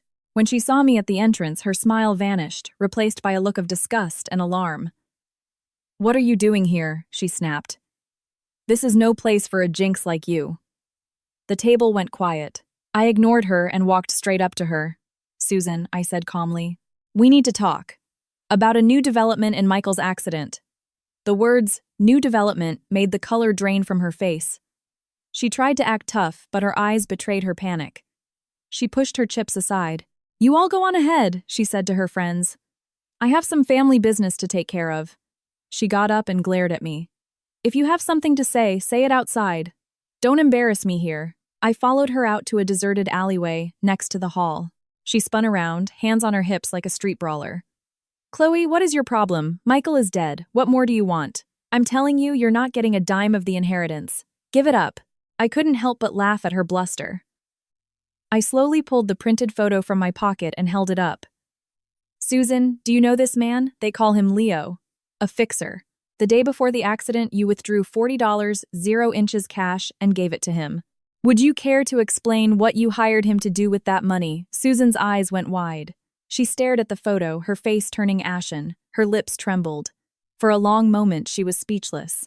You're talking nonsense. Where did you get that fake picture?" Her voice was shrill, but it had lost its bite. "A fake picture," I sneered, pulling out the withdrawal record. "Then I suppose the bank's security footage of you taking out that $40 000 is fake too. We can go to the bank right now and see the original if you'd like." Susan looked at the record and her body began to shake uncontrollably. Horror filled her eyes. She never dreamed I could have dug this deep. I took another step closer, my voice low but filled with pressure.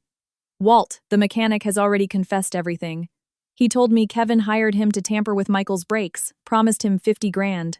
Remember the call Kevin made to you? Mom, is the money ready? I've taken care of things on this end. Susan, was that money to ensure that my husband, your son, would die?" "Shut up. It wasn't me. I don't know anything." Susan lost it, completely screaming and flailing her arms. "It was Kevin. It was all Kevin's idea. He said if Michael died, the insurance money and the company would all be ours. He said he'd handle it perfectly. I just gave him some money." She finally broke. Her psychological defenses crumbled in the face of the evidence. She collapsed onto the ground, sobbing, beating the pavement with her fists. But this time her tears were real, filled with terror and regret. "Oh my Michael, I'm so sorry, I must have been possessed. Kevin threatened me. He said if I didn't help, neither of us would make it out alive." Hearing her incoherent wailing, I felt no pity, only a profound, bottomless disgust. For money, for some twisted idea of survival, she could do this to her own son. "What about Laura?" I asked coldly. "Was she part of your plan, or was her death an accident?" Susan's sobbing hitched. She looked up, her tear-streaked face, a mess, her eyes darting nervously. Laura. That little tramp. She had it coming. She seduced Michael, then she tried to blackmail Kevin with the baby. She knew too much. She had to die. So Laura was silenced. She had threatened Kevin. And the baby. It must have really been Kevin's. This sordid, twisted affair. I wanted to ask more about whose baby it really was, about their specific plan. But just then, a shout came from the mouth of the alley. Chloe. What are you doing to my mother? I spun around. It was Kevin, his face a mask of fury with two thuggish-looking men behind him. He'd gotten here fast. Someone must have called him. The moment Kevin saw his mother on the ground and the papers in my hand, his eyes turned murderous. Give me that, he snarled, lunging for the evidence. I quickly stuffed the papers back in my pocket and stepped back. Kevin. Perfect timing. Your mother was just telling me some very interesting stories. About the breaks, the $40,000, and about Laura. Kevin's face turned a ghastly shade of gray. He stared at me, shocked and furious that his mother had cracked so easily. The two men with him moved to block my exit. The air in the alley crackled with tension. Chloe, you're asking for it. Kevin bit out his eyes as venomous as a snake's. I met his murderous gaze without flinching. I knew this was the most dangerous moment, but I also knew I was just one step away from final victory. The one who's asking for it is you, Kevin, I said, my voice hard as steel. You're a murderer, and you're going to pay for what you did. Both of you. The light at the mouth of the alley was blocked by Kevin and his two goons, casting the narrow space in a suffocating shadow.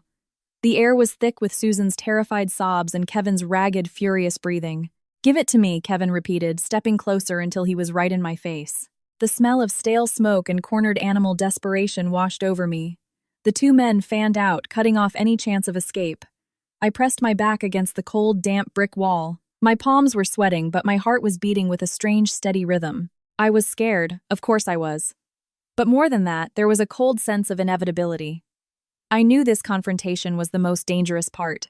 Give you what I raised my head to look at him, keeping my voice as level as I could. The recording of your mother confessing she paid for her son's murder, or the evidence that you hired Walt to sabotage the breaks.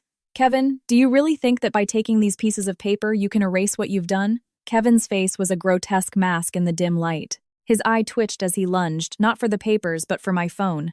You recorded it, give me the phone.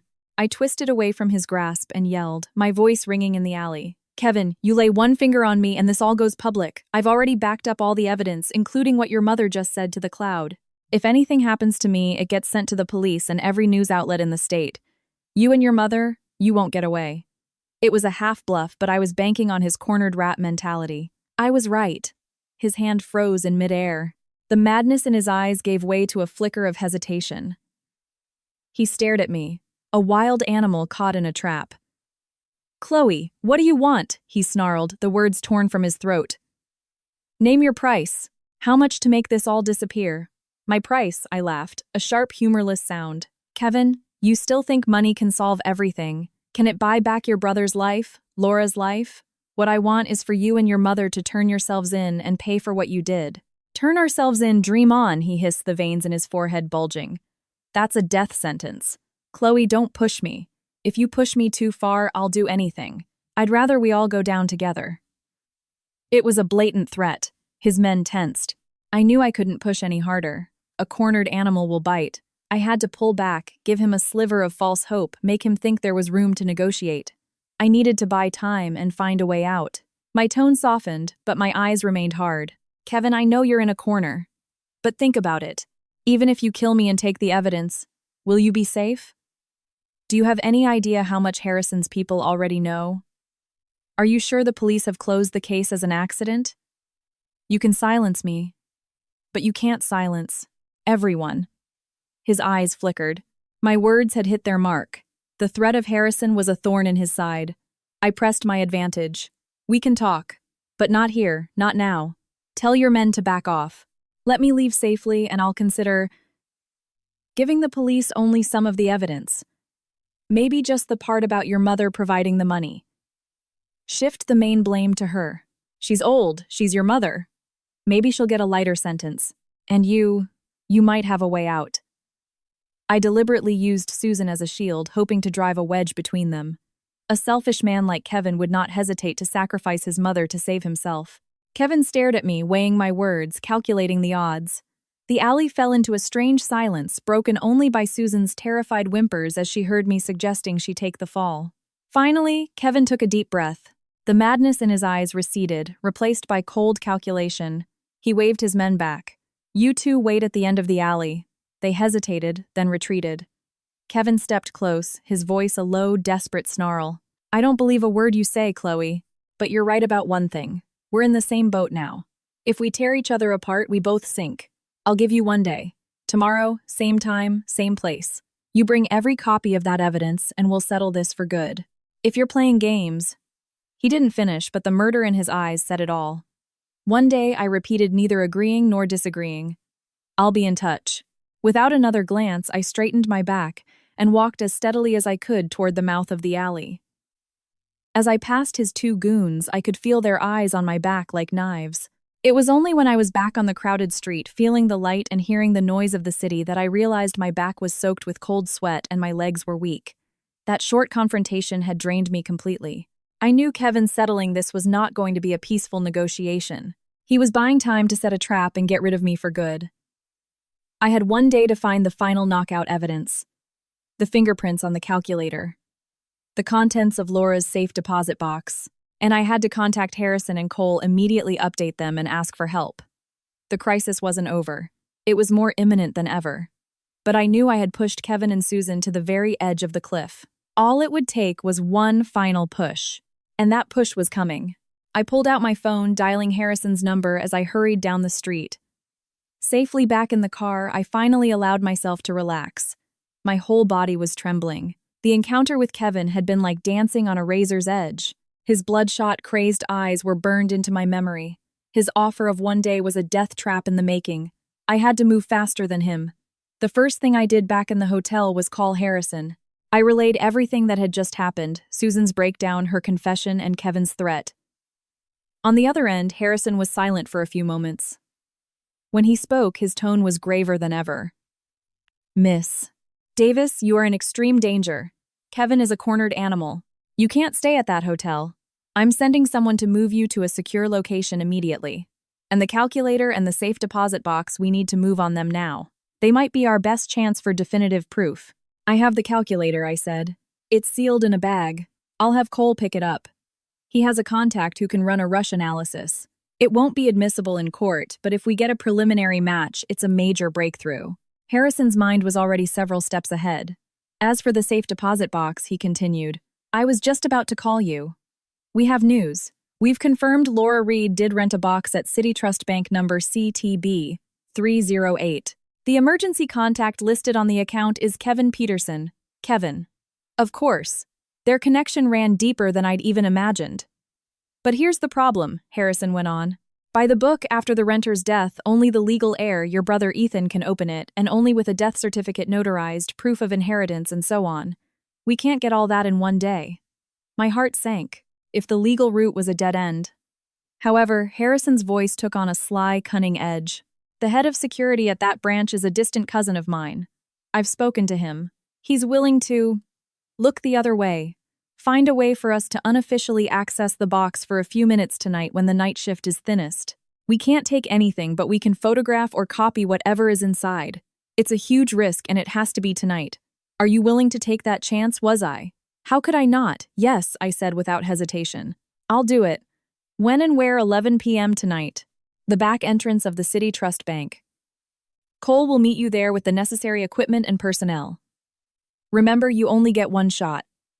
You have to be fast." I hung up and looked out at the darkening sky. My heart was pounding, not with fear, but with a furious, exhilarating thrill. The final piece of the puzzle was within reach. At 10:50 p.m., I was there dressed in dark clothing. Cole was waiting with another man dressed as a bank maintenance worker carrying a toolbox. The maintenance worker quickly disabled the electronic lock on the back door. Inside the bank was pitch black, save for the faint glow of emergency lights. We followed him through a maze of corridors, avoiding cameras, to the basement vault. He located box CTB 308 and began to work on the lock. The silence was absolute, broken only by the faint whirring of his tools. Finally, with a soft click, The small door popped open. Cole, wearing white gloves, carefully opened it. Inside was a thick manila envelope and a small velvet jewelry box. He opened the envelope first, quickly scanning the documents inside with a portable scanner. I leaned in. My heart was in my throat. The first document was the original $7 million insurance policy. The second was a share trust agreement showing Michael had secretly transferred a portion of his Innovatech shares to Laura's name. The third was a handwritten ledger, detailing the payments to W. Walt and L. Leo with dates that matched perfectly. It was their conspiracy playbook. The last document was a pregnancy confirmation from a clinic. Patient Laura Reed. Result approximately 8 weeks pregnant. At the bottom in neat handwriting was a small note. For our baby. Waiting for you, Kevin. It was Kevin's baby. She was pregnant with Kevin's child, waiting for him to… What? Leave his wife, marry her. But all she got was death. Cole quickly scanned everything, then opened the velvet box. Inside was a single small black USB drive. He plugged it into a secure laptop. On it was a single audio file. He put on earbuds, listened, and his face grew grim. He took them off and played the file aloud. It was Laura's voice, choked with tears. Kevin, you lied to me. You said after we got the money we'd leave together, and now you're going to dump me. I'm pregnant, Kevin. It's your baby. If you don't take responsibility, I'll tell Chloe everything. I'll go to the police. We'll all go down together. Then Kevin's cold, chilling voice.